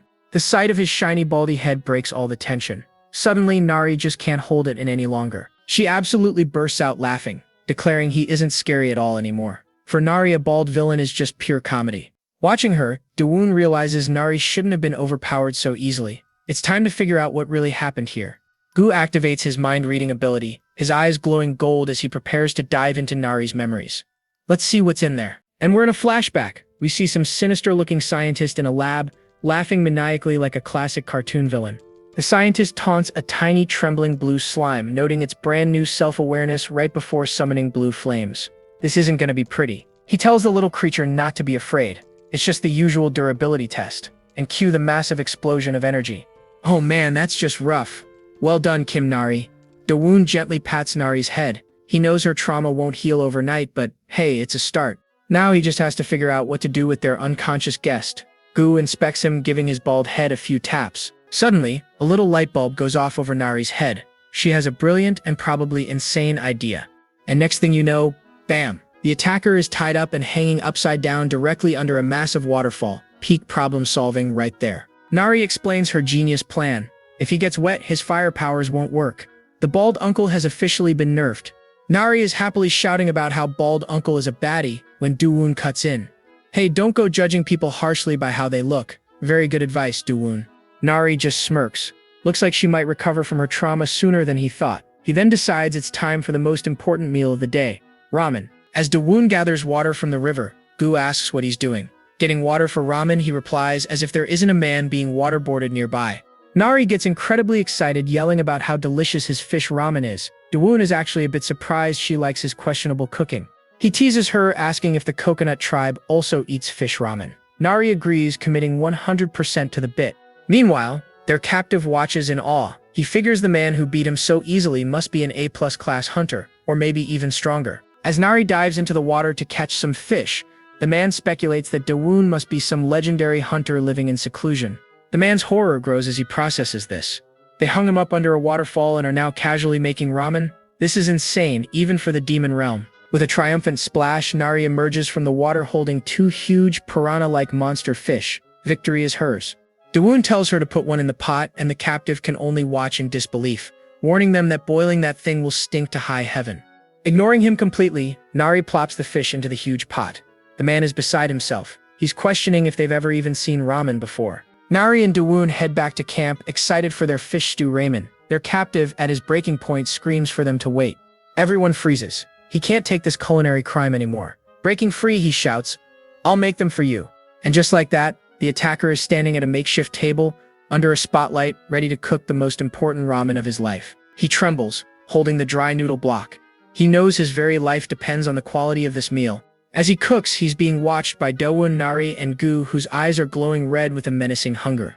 No pressure at all. He explains his process the pure love method, where the amount of water is based purely on intuition. Seems legit. The noodles and seasoning go in. The cooking time must be precise, exactly 4 minutes and 30 seconds. He'll time it using his own pulse. At 60 beats per minute, he just needs to count to 270. This is some next-level dedication. As his heartbeat monitor pulses, he counts 118, 119. The tension is palpable. At 200 seconds, he makes his ultimate move, yelling "air shower," as he dramatically lifts the noodles high into the air. He explains this is a critical step. Air exposure makes the noodles perfectly bouncy. The more you know, my friends. He laments the lack of kimchi, but he's done his absolute best. With a single tear of pride, he declares he has no regrets. What a performance! The masterpiece is complete. This, my friends, is Nam Kiseok's Pure Love Ramen, rated a 90 in taste. Man, this is making us hungry. Nari and Gu stare in absolute awe. Nari can't help but point out that this looks way different from the fish sludge Dowoon usually makes. Dowoon decides to see for himself, taking the first fateful bite with his chopsticks. And with that, the three of them dig in. The moment the flavor hits, their eyes fly open in shock. This isn't just ramen, this is a spiritual awakening in a bowl. It's a transcendent experience. This is the taste of pure love. Nari is ecstatic, waving her chopsticks and shouting that it's delicious. Dowoon, equally impressed, just tells her to finish eating first. Soon after, the pot and bowls are licked completely clean. Gu is so full it's passed out in a food coma right there on the table. A true warrior. Nam Kiseok asks how it tasted. Dowoon gets straight to the point. Just tell me what you want. Dowoon explains that the food was so good he feels bad eating it for free. He'll grant Kiseok any one request if it's within his power. Kiseok gulps, a bead of sweat running down his face. This is it. This is his one big chance. Without a second's hesitation, he slams his forehead to the ground. Please teach me, he begs. He wants to become strong like Dowoon, respectfully calling him Hyung Nim. Dowoon just looks confused, asking what he's even talking about. Kiseok explains his theory. Dowoon is the strongest hunter he's ever met, and the house implies he's here for some long-term grinding. He starts listing his qualifications, claiming he's a great cook and can even make amazing fried chicken since his father ran a chicken joint. He offers to be Dowoon's personal supply runner through the gates in exchange for training and lessons to finally reach A class. Dowoon cuts him off. Let me ask you one question. Why did you attack Kim Nari? Was it for the bounty? Kiseok looks confused, asking if he means the mechanical creature. Dowoon quickly shushes him, whispering that she's doing a coconut tribe concept and to just play along. When Dowoon presses him for a real answer, Kiseok tears up, claiming it's a deeply private matter. Suddenly, he erupts, shouting that he doesn't care about bounties or Nari. All that matters to him is passing the hunter promotion exam. Really? Then get up, Dowoon says plainly. Kiseok looks up, tears still in his eyes, completely confused. Dowoon glows with a faint aura. I've had a delicious meal, so let's have a sparring match first. Kiseok is overjoyed, thanking him profusely. But he's not the only one. Nari slams the empty pot down on the table and declares that she wants to spar too. She wants a shot at beating her fear into unconsciousness. Kiseok scoffs, telling the kid that he's not weak either. Nari just glares back at him. Dowoon interrupts, pointing to a huge, jagged black rock nearby. Can you break that? Kiseok sees that it's a black-blue stone several times harder than diamond. Dowoon presses, so you can't break it? Kiseok laughs nervously, admitting that's a bit difficult. He claims you'd need to be at least A class to even scratch that thing. As he's talking, boom, the rock shatters into pieces behind Kiseok. What the heck just happened? His brain has officially short-circuited. Nari's hand is still crackling from obliterating the stone. Bald uncle, come on, she commands. Let's have a sparring match. Alright folks, let's get the story straight on this guy, Nam Kiseok. He was a naturally awakened hunter and, believe it or not, was once a super promising talent. I'm talking a real prodigy here. This dude first got his powers when he was only 8 years old. Considering most people don't awaken until they're angsty teens, our boy was an incredibly rare case. In the B-class hunter trial grounds, he was an absolute monster. He combined that raw talent with some serious effort, shooting up the ranks to B-plus class before he even turned 20. He was enjoying some explosive growth and all the fame that came with it, dreaming of becoming the best hunter out there. Life was going great, well, except for one tiny little problem. His hair started falling out at the exact same age. Other people start awakening their powers. The irony is just brutal. The balding progressed at an alarming rate. By his early 20s, the crown of his head was bald. By his mid-20s, a full-blown M-shaped disaster. He tried every medicine and hospital, but nothing worked. His doctor, who is also bald, just bluntly tells him to give up. And that devastating news just brings him to tears. The poor guy is completely broken. Despite his handsome looks and natural talent, it was no use. The man who used to shine so brightly was losing his glow. His growth as a hunter completely stopped. He failed his A-class test, and the proctor looked down on him, muttering, "A-class my butt." Lying in his messy apartment, he watches a TV program featuring a Dr. Han Myung-do from the Hanbit Research Institute. The doctor explains that he accidentally put some liquid metal, a rare material from the demon realm, on his head. The result? This nearly 90-year-old doctor reveals a full, luscious head of silver hair, laughing like a supervillain. Kisok bolts upright on his couch, his mind completely blown. That frickin' nonsense. The newscaster jokes about developing a baldness medicine, and a spark of hope ignites in Kisiok's eyes. But his hopes are immediately crushed when the doctor pledges to use the rest of the liquid metal to create a mechanical creature for the sake of humankind. That is the last straw. Kisiok slams his fist on the coffee table, roaring, "No! Make that baldness medicine! Curing baldness is for humanity too." And you know what? He's not wrong. Later, a news article on his phone changes everything. The Institute's robot has escaped into the demon realm. A new mission is born. There are no laws in the demon realm, so finders keepers, baby. He screams to himself, "I will definitely find it.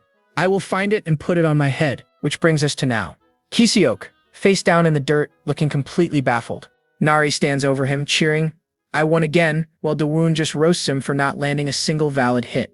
Watching nearby, Dawoon warns Kisiok that if he keeps performing this badly, he can't be trusted to run errands. Kisiok immediately starts pleading, "I'll do well, please watch me." But back to more important matters, Dawoon's finished building a sturdy wooden cabinet, thanking Gu for helping him find the right materials. He glances over at the still-determined Kisiok. He's pretty persistent. Kisiok mutters to himself. Even though he's been getting thrashed all day, he feels strangely relieved. He wonders if it's because he finally took off his wig. Feeling free, he summons his fire once more. Flames erupt around him as he shouts, "Kim Nari, let's go again." Gu thinks his fire powers are okay, but getting beaten by a kid is pathetic. Dawoon corrects him, reminding him that Nari isn't just any child. Kisiok charges forward, vowing to win this time. Nari stands her ground, fists raised, and calmly says, "Bring it on, uncle." He slams his fiery spear into the ground, causing a massive explosion. From the smoke, a silvery, liquid substance rises up to meet him. He cries out in shock, "Liquidization?" The metal quickly forms back into a tiny foot, and wham, slams into Kisiok, sending him flying into the cliff face. Nari laughs triumphantly, no longer afraid of fire. "It's all thanks to you, uncle." Defeated yet again, Kisiok wonders if he should give up and stay at B class forever. He's completely out of techniques. But then he thinks, nah, where would someone like me, treated like trash, ever get to have a sparring session like this, and finds the will to stand up. So Nam Kisiok, the man who never gives up, gets back on his feet and begs Nari for just one more round. He suddenly notices a nosebleed. Dawoon asks how long he's been in the demon realm, and Kisiok realizes it's been 9 days. Dawoon tells him it's time to go back. As a B-class hunter, the demonic energy will kill him if he stays any longer. But then Dawoon pats him on the shoulder and offers some encouragement. "Still, I think you can reach A-class, so give it your best shot." Kisiok is floored. He's failed the A-class test for 6 years straight, which everyone says is a hopeless situation. Dawoon's final words hit him hard. Don't give up. Overwhelmed with emotion, tears well up in Kisiok's eyes. He looks at Dawoon with newfound respect and calls him his big bro. As Dawoon sees Kisiok off, he gives him one last piece of advice. Make sure to purify the demonic energy once he gets back. Kisiok is overcome with emotion, promising to work hard. Yeah, he'll turn Kisiok into an A-class alright, an A-class porter. Harsh. With a swirling portal open, Kisiok asks if they need anything else, mentioning they're out of ramen. Nari challenges Kisiok to a rematch next time, while Kisiok has one last very important question for Dawoon. "By the way, did you see my wig, big bro?" Dawoon gives a blunt "I don't know" while Gu looks away suspiciously. Kisiok accepts the answer and steps through the portal, still wondering where his hairpiece could have gone. As the portal closes, Gu asks if it will be okay. Dawoon and Nari are confused by the question. Gu's concerned, what if Kisiok betrays them and brings back other hunters? Dawoon recalls reading Kisiok's mind. The guy's desire to get stronger was completely sincere. That and the fact that he's bald. He smiles to himself. Yeah, this guy might be worth training after all. Nari suddenly asks Dawoon if he can understand what Gu says.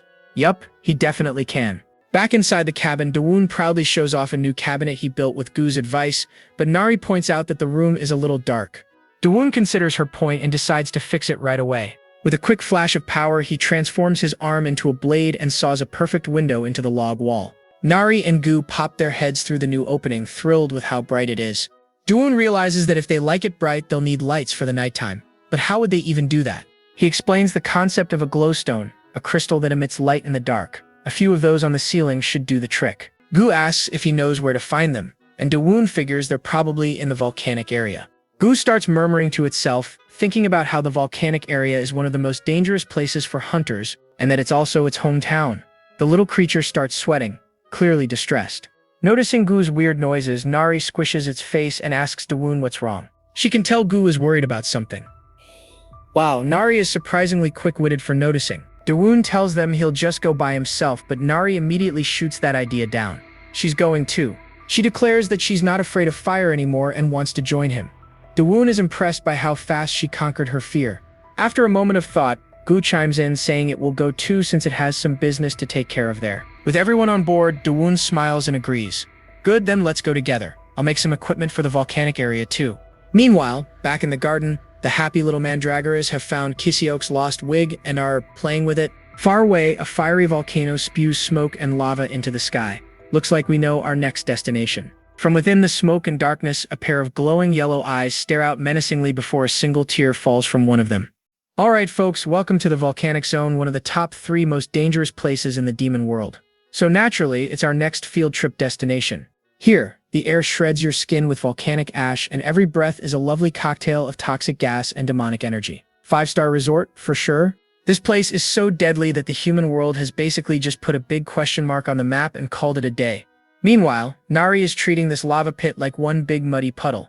Gu's curious how Dawoon can stand the heat. He finally asks what he is, and our boy just casually drops, "Me? I'm a chimera hunter." Gu is understandably shocked, pointing out that chimera hunters don't usually look like, a normal dude. Dawoon admits he used to be a monster, but after regenerating he got this human form. Talk about a glow-up, my friend. He asks Gu if it's weird living with hunters, but Gu admits it's actually not so bad, even if Nari almost sets herself on fire. In fact, he kind of enjoys having someone to talk to. Hearing this, Dawoon cracks a genuinely relieved smile. Nari runs up, wanting in on the conversation. Dawoon tells her Gu was just asking what he is. She immediately beams, deciding Dawoon must be a native of the demon world, just like her. "I'm the native here, you cheeky brat," Gu replies. "You can just feel the sass." They push onward, and finally, Dawoon spots their objective, the lava vents. The main quest location is in sight. Nari celebrates as they reach the summit, and Dawoon spots the glowstones. But of course, there's a big monster in their way. A massive fire-bellied toad is guarding the loot, and hold on, is it crying? Nari points out another one nearby, and Dawoon realizes it's a dead female carrying a clutch of eggs on her back. Gu explains that only breeding females have that crater on their backs that can carry eggs. With her dead, the intense heat will cook them all. Well, that got dark fast. Nari looks on, completely heartbroken for the poor toad. Without saying a word, Dawoon tells her to wait right there, and then he just sprints towards the giant, grieving, angry monster. Nari is screaming, and frankly, so am I. Gu warns him to stop because the toad is super agitated, but Dawoon doesn't listen. The toad unleashes a massive fireball jutsu, completely swallowing Dawoon as Nari screams in terror. But our boy emerges from the inferno, gently boops the toad on the head. What? The massive creature just collapses. Dawoon explains he used a tiny dose of paralyzing venom. Above him, Nari's screaming if he's okay. He's fine because he's got fire-belly toad cells in him too. "I can't help the dead one," he says, looking at the 2 toads, "but let's save the living." Okay, that was a pretty cool line. A few minutes later, Toad Dad wakes up to find he's wrapped in a glowing energy harness with the eggs strapped onto his back. He knows what he needs to do, so he nudges his wifey one last time. It's like he's saying a final goodbye. "I'm not crying, you're crying." Suddenly, it launches itself into the air with an incredible leap, completely shocking Nari and Gu. The toad gives them one last look before disappearing. Nari is convinced it was a thank you, and honestly, I am too. Dawoon just smiles. Yeah, maybe. With the side quest complete, Nari is ready to get back to the main objective, mining. Nari easily yanks a huge glowstone from the wall and holds it up like she just won the lottery. Meanwhile, poor Gu is exhausted and wishing he had his old body again. Well, why not go visit your friends instead? Dawoon offers. He noticed that Gu even brought them gifts. Gu absolutely loses it, blushing and flapping around. What friends? I'm not meeting anyone. The denial is strong with this one. Dawoon keeps poking the bear, but Gu insists he just regrets not saying a proper goodbye. Sure you do, buddy. This leads Dawoon to ask the obvious question. Then why did you leave your group in the first place? And we get a flashback. It turns out Gu was a rare one, the only creature with intelligence. It was both a blessing and a curse. He tried to have a philosophical discussion with his brethren, but they just ate the scorpion he was studying. No thoughts, head empty. In the land of the ignorant, the intelligent one is the outcast. He had the gift of language, but absolutely no one to share it with. So I left to live alone, he finishes. He figures his kind probably didn't even notice he was gone. Man, that's rough. He's trying to pull out a particularly stuck rock. Suddenly, it pops out and smashes on the ground with a weird sound. Nari checks it out and spots something half buried in the rock. And what do you know, it's an egg. Dawoon checks it out and sees a small crack. He figures Gu must have made it when he dropped a glowstone on it earlier. Whoops. He mentions that eggs need to hatch naturally to be healthy, which puts them in a tricky spot, to take or not to take. Nari immediately wants to adopt it, but Gu is having a meltdown, warning that it could be anything inside. But Dawoon's curiosity is kicking in. He realizes they have a perfect nesting box at home. Oh no, he's getting ideas. He agrees, and Nari excitedly volunteers for egg duty. Gu flies into a rage. Are you people insane? What if Nari gets hurt? Gu asks. With a classic protagonist smirk, Dawoon just says, she'll be safe. I'll make sure of it. Gu grumbles, but gives in. With the party's new pet acquired, they decide to finish up and head home.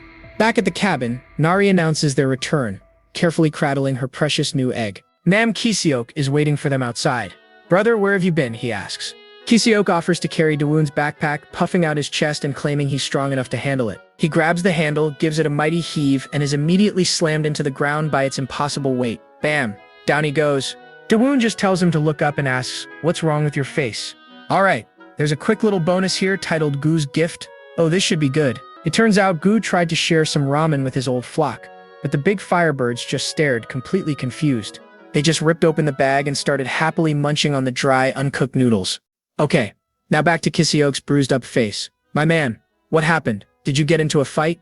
Dawoon didn't think he was the type to get beat up. Kiseok just awkwardly fiddles with his cap. Well, Nari beat him up, so Dawoon thinks that's hilarious and actually something to be proud of. Kiseok, desperate to change the subject, quickly announces, hey, I gotta go prepare the food. Real smooth, my friend. Meanwhile, Nari is watching Dawoon do some arts and crafts. He's carving a glowing rock with his super sharp demon claws. You know, casual. She asks what he's making, and he just casually says it's a fluorescent light for the ceiling.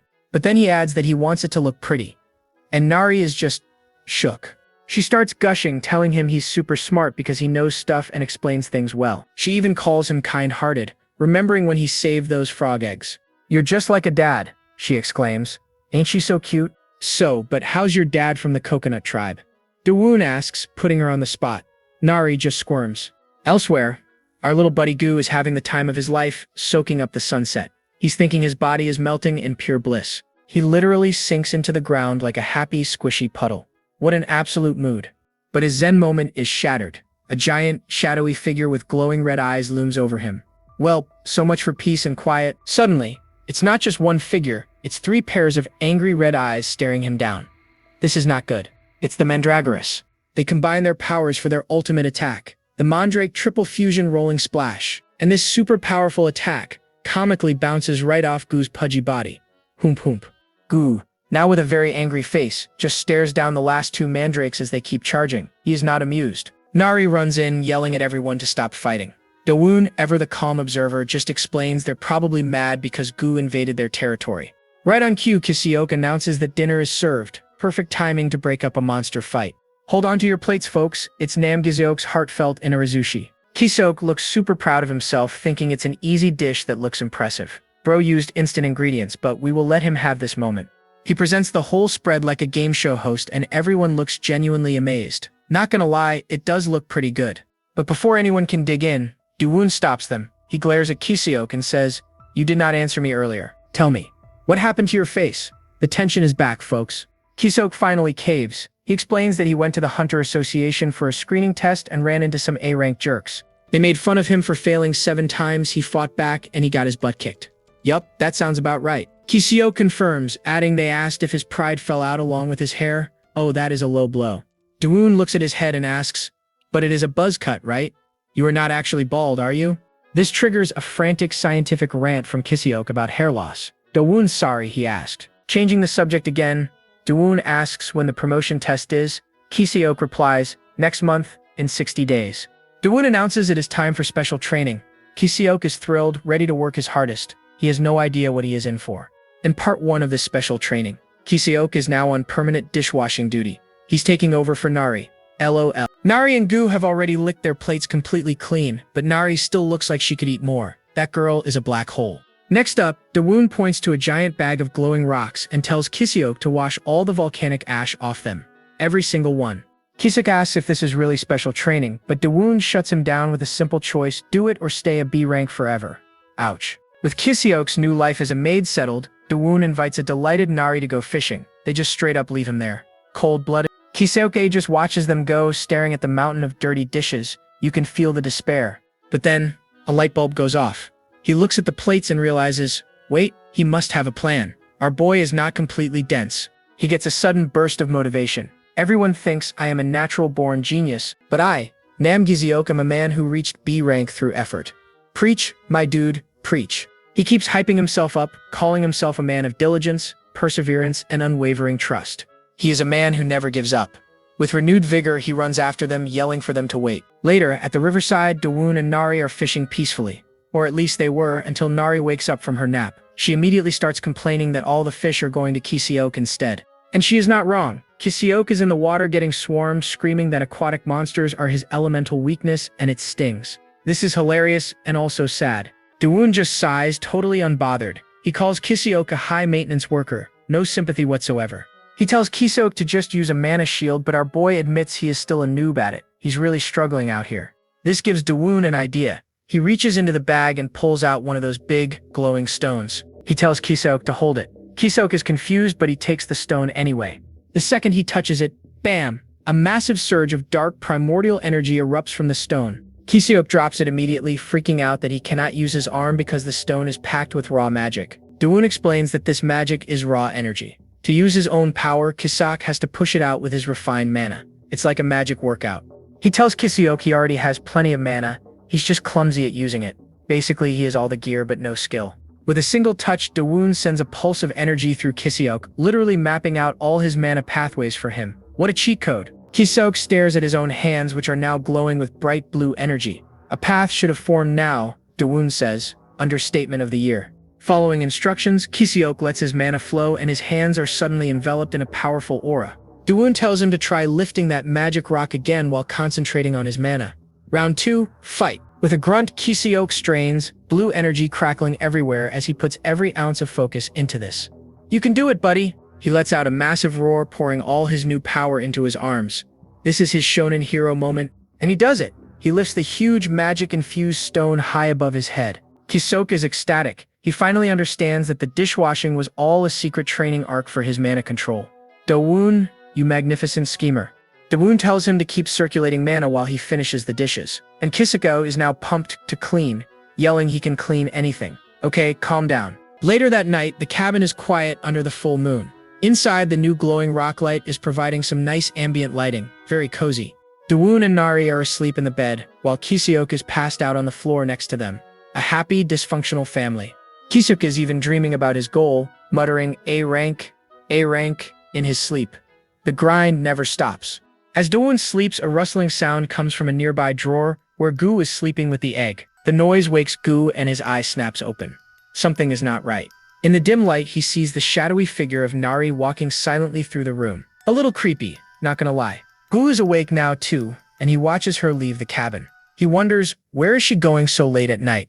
So Nari heads to the river and wades in. Turns out she's sad because her only set of clothes, the ones Dawoon gave her, are getting dirty. But Nari isn't one to mope around. She gets this look of pure determination and starts washing them right there in the river. Meanwhile, Dawoon and Gu are watching from the bushes, completely confused. Laundry? At night? Why? The gears are turning slowly, folks. Thankfully, Gu is there to scream some sense into him. She doesn't have any other clothes, you dense fool. And with that, victory, Nari holds up her wet clothes, shouting that the stain is finally gone. Mission accomplished. The light bulb finally clicks on for Dawoon. He realizes he might have been a bit of a neglectful guardian and steps out of the shadows. Nari is so proud of herself, she strikes a pose and announces her laundry is perfect. She is just too adorable. She turns around and bam, there's Dawoon trying to act all casual like he wasn't just stalking her from the woods. He claims they were just out for a walk, Nari nervously agrees she was on a walk too. Then Dawoon gets all serious and asks her to stay still for a moment. Okay, what's he up to now? And look at this. He fashions a belt for her out of a vine and even tucks a little flower into it. Nari is completely starstruck. She just looks down at her new accessory and stammers that it's pretty. The poor girl is just overwhelmed. She notes it looks like his own belt, and then he reveals he picked her favorite flower. This guy actually pays attention. But the sweet moment is shattered by a loud scream from the woods. Nari, rightfully terrified, grabs onto Dawoon's hand for dear life. Dawoon, however, doesn't even flinch. He just calmly says, "Oh, that's just a grasshopper." "Buddy, what kind of grasshoppers live here?" "Oh, just a casual B-class steel locust. A giant metal bug monster. A perfectly normal grasshopper." As they walk home, Dawoon finally gets around to asking if she needs anything like clothes or shoes. But Nari is just too sweet. She squeezes his hand and says what he gave her is enough. My heart can't take it. Nari might be satisfied, but Dawoon is on a mission. The next day, he opens a portal to the slums of District 13. He steps out wearing modern hunter clothes but is still barefoot. Classic Dawoon. He's decided that making her wear one oversized tunic is just not okay. He couldn't bring Nari, of course. She's still traumatized by the human world, not to mention she still has a tracker on her. He finds it pretty amusing that he's using a powerful gatestone just to go on a shopping trip, the ultimate dad errand. Just as he's wondering where to even start looking, a random kid taps him on the shoulder. The classic side quest NPC appears. The kid offers to be his personal guide to a great clothing store for a fee of just 10,000 won. What a deal. He promises a place that's both cheap and good. Dawoon agrees but says he only has large bills. Bongsu immediately pegs him as some broke rookie hunter who got scammed in the demon realm. Little does he know, he scoffs and asks if Dawoon even has money for clothes, then tells him to follow. This kid's got some serious attitude. Bongsu says he's making an exception because Dawoon looks pathetic. Our guy just smiles and says thanks. He is enjoying this way too much. The kid introduces himself as Oh Bongsu, and Dawoon gives his name. The unlikely duo is officially formed. Bongsu asks if he's a newly awakened hunter, and Dawoon plays along, acting all surprised. Is it that obvious? The kid lays out his entire theory. Dawoon spent all his money on gear, went to the demon realm, and got robbed blind. It's so detailed and so wrong. He tells him not to worry since it happens to everyone. Dawoon is just amused by how confident this kid is. Offended, Bongsu shouts that he's actually 17, just short because of malnutrition. But Dawoon's staring at something else. Bongsu then points out a group of thugs, warning Dawoon that District 13 is no joke these days. He explains that a group called the Space Gang has taken over, and the cops have basically just given up on the area. The name Space Gang seems to ring a bell for Dawoon. It makes him wonder if the orphanage he grew up in is still around. They finally arrive at the store. Inside, a blonde woman is sighing about how hard it is to run a business in the slums. She's complaining that her main product is children's clothes in a district where nobody can afford kids. And just then, the door chimes. Bongsu cheerfully waves hello, calling her boss Ajuma, and she completely loses her mind. She screams that it's Nuna, not Ajuma. She's not even married, and this kid is calling her a middle-aged woman. Bongsu introduces Dawoon as a customer, while Dawoon has a sudden realization. This is his first time ever shopping for himself. The owner immediately pulls Bongsu aside, furious that he keeps bringing broke hunters to her store. She puts him in a headlock, complaining about all the unpaid tabs he's racked up by bringing in freeloaders. She points at the barefoot Dawoon and asks if he looks like he has any money. All Bongsu can think is, but he's handsome. Bongsu argues that she told him to bring pitiful hunters here because they reminded her of her brother who passed. That was only once or twice, she screams. And go get yourself cleaned up? Here's some money, she adds, still screaming. Peak comedy right there. But their shouting match is suddenly cut short. He pulls out a check and asks, I'd like some clothes. How much can I get with this? They are both completely stunned. It's a check for 10 million won, and he had the nerve to say this was all he had. Suddenly, the owner's entire attitude changes. She clasps her hands together and rolls out the red carpet. It's VIP time. She asks what he needs, and Dawoon lists off clothes and shoes for a little girl, plus something for himself. Her eyes light up like a Christmas tree. Children's wear is her specialty, and she is about to make the sale of a lifetime. She immediately starts pulling out every outfit imaginable. We're talking frilly dresses, sporty outfits, and enough pink to hurt your eyes. Time flies, and before they know it, the cash register is printing a receipt that's basically a mile long. And just like that, the store is completely sold out. The owner sits there exhausted but looking extremely satisfied. Dawoon ends up buying over 100 items and casually says he'll carry it all himself. No delivery needed for this guy. Then he hands Bongsu a bag of new clothes and 100,000 won for his trouble. Not a bad payday for a tour guide. With his shopping spree complete, Dawoon says he has one more favor to ask. The plot thickens. Now sporting a new outfit himself, Dawoon walks with Bongsu, thinking that buying new things actually feels pretty good. Bongsu leads him to an inn, promising that it's clean, safe, and run by a good person. He seems to know all the spots. Dawoon tells Bongsu to wait outside for a minute while he heads inside. This is starting to feel a little suspicious. Left all alone, Bongsu starts to get paranoid. This is all way too generous. Something feels off. He clutches the clothes Dawoon gave him and wonders if this is all a trap to kidnap him. He's seriously thinking about making a run for it. But then he hesitates. What if this guy is actually a good person like the lady at the clothing store? The poor kid is totally conflicted. Dawoon checks out the room and tells Bongsu it's just as he said. Clean, and the owner seems nice. But plot twist. The room isn't for him. He jingles a set of keys and offers them to Bongsu, saying he noticed the kid was homeless. Bongsu is completely floored. Dawoon explains he's paid for a year of rent and meals up front. Just, wow. And with that incredibly kind gesture, Dawoon just turns to leave, casually saying he's heading out now. But Bongsu is still suspicious. He clenches his fists and asks if this is all some elaborate kidnapping plot. Dawoon, who is already opening a portal, just looks confused. What are you even talking about? With tears in his eyes, Bongsu demands to know why a total stranger would do all this for him. The clothes, the money, and now a room. Dawoon just gives him a gentle smile. He says Bongsu simply reminded him of how he used to live, a long, long time ago. As he steps into the portal, his last words echo through the alley. Goodbye. See you again. Chills, you guys. Chills. And just like that, Dawoon pops back into the demon realm, announcing his return. Kiseok and Nari immediately run over, relieved he's back. When Nari asks where he was, he reveals he went to get her a present. He then drops a massive bag overflowing with clothes. Nari is shocked, and even Gu is wondering how many outfits he could have possibly bought.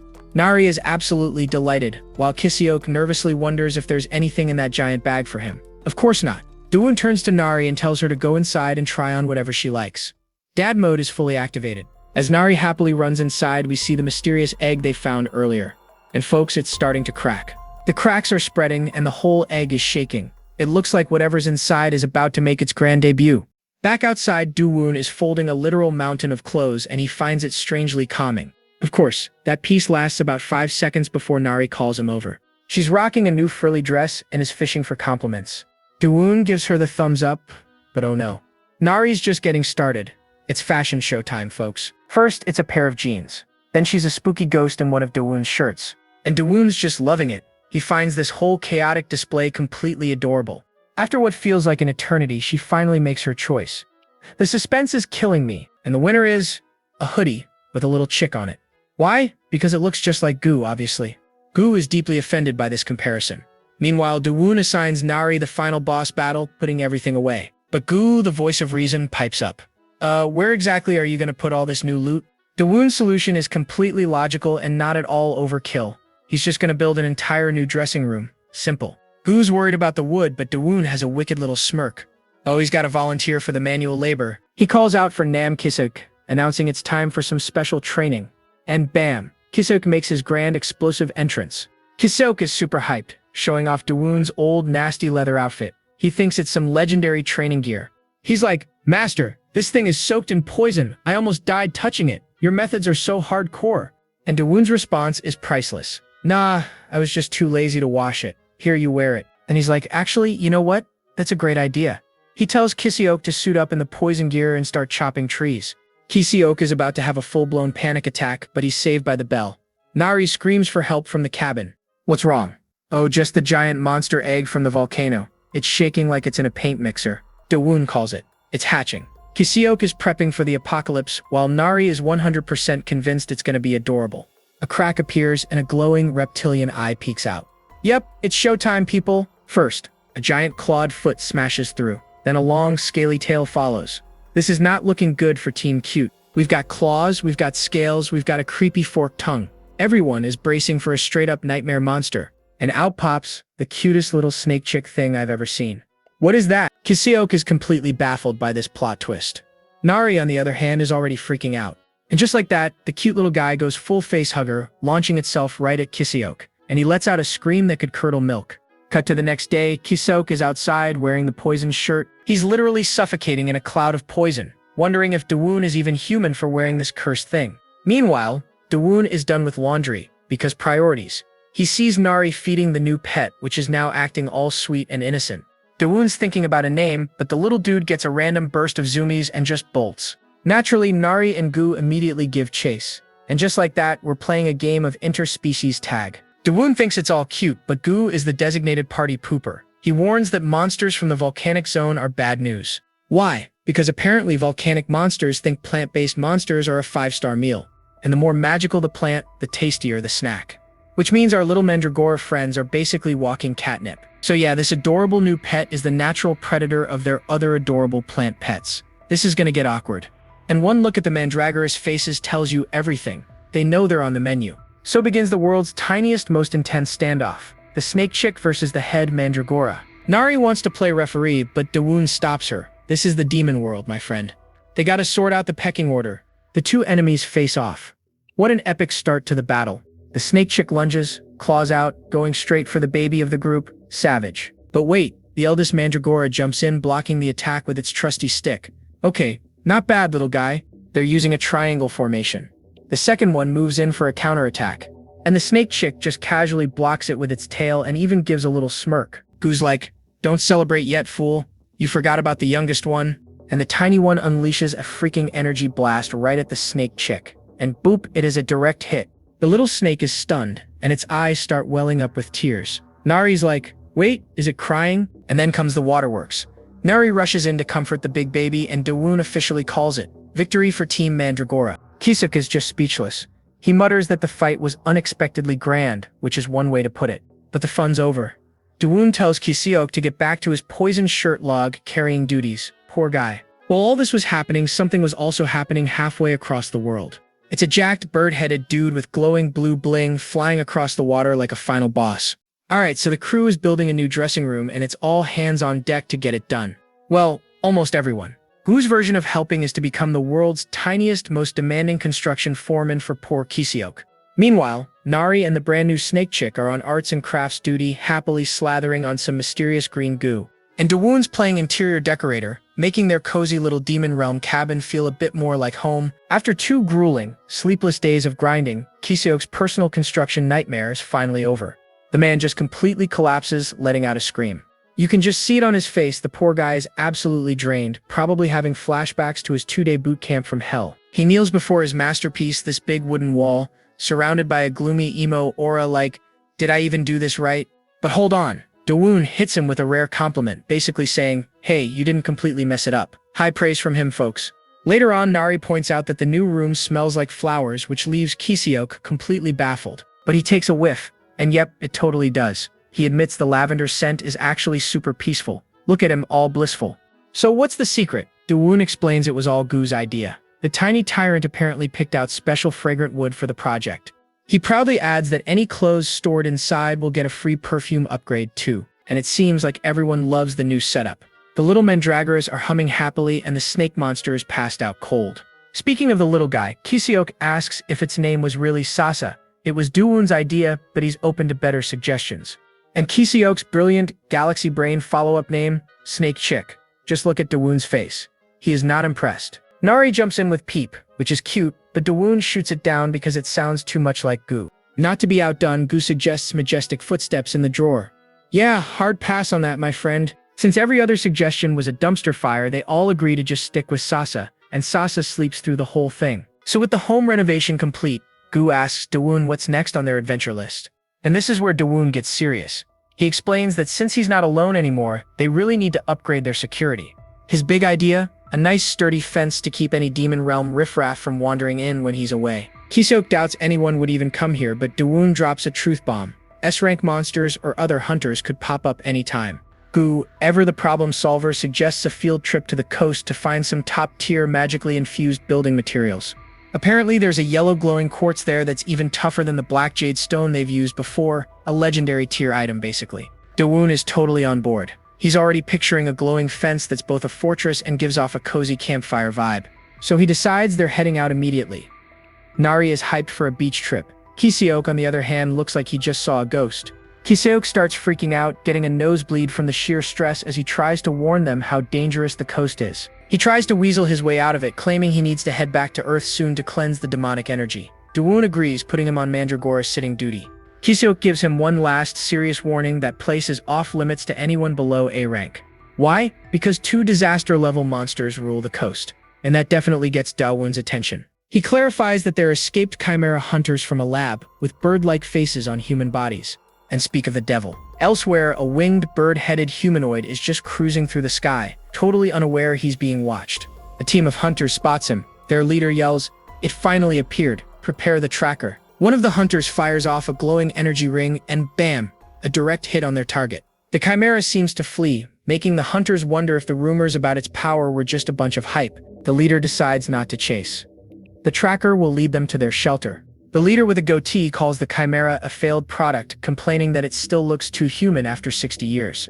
He gives a big villain speech about how the Chimera Hunter program is humanity's greatest achievement, and today, they're just erasing a mistake. But just as they're feeling all high and mighty, the lookout on spyglass duty sees something that makes his jaw drop. The target isn't running away. Oh no, it just did a U-turn and is now flying straight at them at full speed. The leader starts screaming his head off for everyone to get their defensive barriers up immediately, but it's way too late. The chimera comes flying in with a devastating kick that shatters their barrier in a single blow. Boom!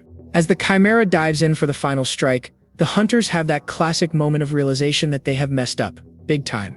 Just as the leader orders everyone to block the attack, a small figure zips in out of absolutely nowhere. It's Nari, and she slams her fist right into the chimera's side, yelling, "Don't bully weak people." The Birdman is just stunned, stumbling back from the sheer force of a punch from this tiny girl. Nari grumbles that Sparrow Uncle is bullying people, but Daewon Riley suggests she might have that situation a little bit backwards. One of the hunters alerts his leader that Nari, the mechanical creature, is also here. Man, that tracker on Nari is such a pain on the backside. But more importantly, he can't believe he's seeing that guy again. He turns to the chimera and casually asks, "Hey, Birdhead, don't you remember me? We were roommates. What number were you again?" The chimera is completely speechless. Daewon remarks that it's amazing to find him still alive. Seeing this super weird reunion, the hunters decide this new guy is also suspicious, and it's time for a tactical retreat.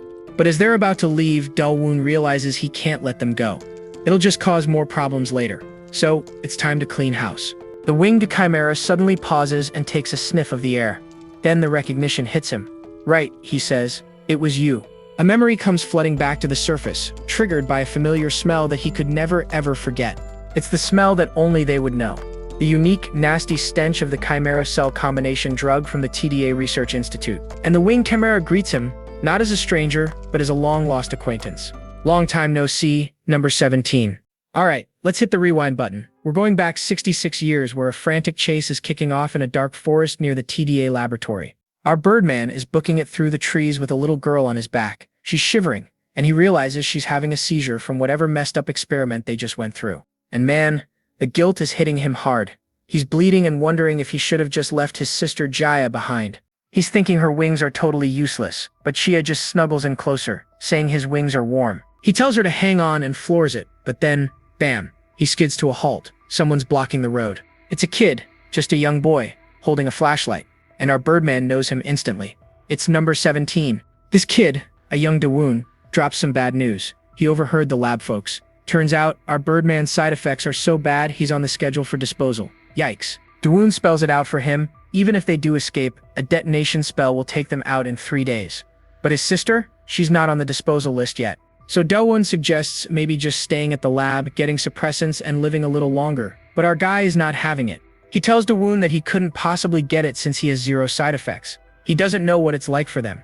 We flash back to Jia, crying and begging him to run away so they can live like they used to, even for just 1 more day. That desperate wish is all he can hear. He realizes it's not about how long you live, but how you live. So really, all he wants is to live freely, even if it's just for 1 day. But Daewon just gives him a blank stare, and then he opens a massive swirling blue portal right behind him. Well, that's a twist. Our Birdman is completely floored. How did this dude get hold of a gatestone? Daewon explains their options. The demonic energy could totally poison their human cells and it's game over. Or they turn into total monsters, but hey, at least they can live freely. Bird Boy asks if there was any way to survive as a human. Daewon says it's possible, theoretically. They need to get level up enough to be able to coat themselves in mana. It's not going to be easy. Uh-oh, they're out of time. The lab goons have found them and they're closing in fast. Bird Boy turns to dip but then stops. Hey, we've been roommates for 4 years and we don't even know each other's names. My name is U-Bomb. What's yours? Young Daewon just smiles. And then we snap back to the present. My name is Cheon Daewon. Dawoon says while releasing some kind of golden mist. And just like that, the memory wipe is complete. Dawoon asks a hunter his name, and the guy is totally clueless. He has no idea who he is or why he's even there. Dawoon opens a portal. It worked perfectly. Now get in. Forget everything that happened here. Yubom is shocked. Turns out, our boy has A+ rank Oblivion herb cells that can wipe about 3 hours of memory. Dawoon suddenly asks, "Number 33, was your name Yubiom?" And Yubiom just smiles, totally shocked he actually remembered after all this time. But this touching reunion gets cut short by Nari tugging on Dawoon's shirt. "Mister, are you and that sparrow uncle really friends?" Dawoon replies, "Yeah, and he's from the sparrow tribe." And sparrow and coconut tribes are allies. Harry, still pretending, rolls with the program and apologizes to Yubom, who is completely lost. What the heck are sparrow tribe and coconut tribe? Suddenly Nari's tummy lets out a huge rumble. She's hungry, of course. So Dawoon just turns to his old pal. "Yubom, where's your house? You got any food?" No subtlety whatsoever. And Yubiom is just short-circuiting. Is Nari his daughter? Is this some kind of weird roleplay scenario? The poor guy has no clue. So he leads them to his place on the beach, which is a stunning, massive house woven to look like a giant bird's nest. I want one. Nari is blown away, and even Dawoon is impressed, complimenting Yubom on his building skills. He's not just a bird brain after all. Inside, Yubiom serves up some massive grilled clams topped with weird plants from the demon realm. Looks sketchy, but hey, when in the demon realm. Gu dives in first, and its tiny mind is absolutely shattered by the freshness. That must be some good clam. Nari is right behind, stuffing her face and declaring that the clam is literally dancing with every single bite. The enthusiasm is contagious. Dawoon finds out it's even better with the red moss, and Yubom smugly reveals it's an all-purpose seasoning. The Gordon Ramsay of the demon realm, folks. Yubom is happy they're enjoying the food when his eyes widen and he starts shivering. The moment is broken by Nari waving an empty pan and demanding seconds. Yubom has to break the news, they're all out. Not a problem for Nari. She declares she'll go catch 10 more herself and sprints off to the water with Gu and Sasa, an absolute legend. With the kids gone, the mood gets serious again. They talk about Dawoon's immortality and Yubom gets right to it. Are you planning to get revenge on the TDA laboratory? Dawoon says yeah, he thinks about it. But watching Nari playing in the ocean, he says life isn't so bad right now. He's taking his time. Then Dawoon flips the question on him. Yubiom's face darkens as he drops a bombshell. Unlike Dawoon, the other chimeras still have the lab's detonation spell inside them. Dawoon points out that Yubom can control his wings now, but asks why his head is still a bird. Fair question. Yubom says he keeps the bird head out of solidarity for his sister Gia, whose face has also changed. Dawoon's face gets hard as he stares out at the ocean, getting ready to ask a tough question. And then he just drops it. You know it too, right? That you have a month to live at most. Woof. Right for the gut. And Yubiom just slumps over, totally defeated. You noticed, huh? He flashes back to when they first arrived, desperately gathering mana just to stay alive. Eventually, they found a balance, and for a long time, things were peaceful. But that peace got wrecked when Gia's mana core got tangled, causing her demonic energy to go completely berserk. In a desperate move to save her, Yubiom ended up damaging his own mana core in the process. Classic hero move, terrible outcome. So now Gia is basically in a self-induced coma, eating poisonous fruits just to slow down the rampaging energy inside her. That's grim. And Dawoon just calmly states the super obvious solution: a potion made from mandragora can heal a damaged mana core instantly. We zoom to Gia, weak and alone in a dark cave, surrounded by these half-eaten poison fruits. It's a rough sight. And then an absolutely agonizing scream tears through the darkness as her demonic energy just erupts violently. Not a good sign. That's a wrap on this recap. Hit that subscribe button to help us keep pumping out awesome content. Catch you in the next one.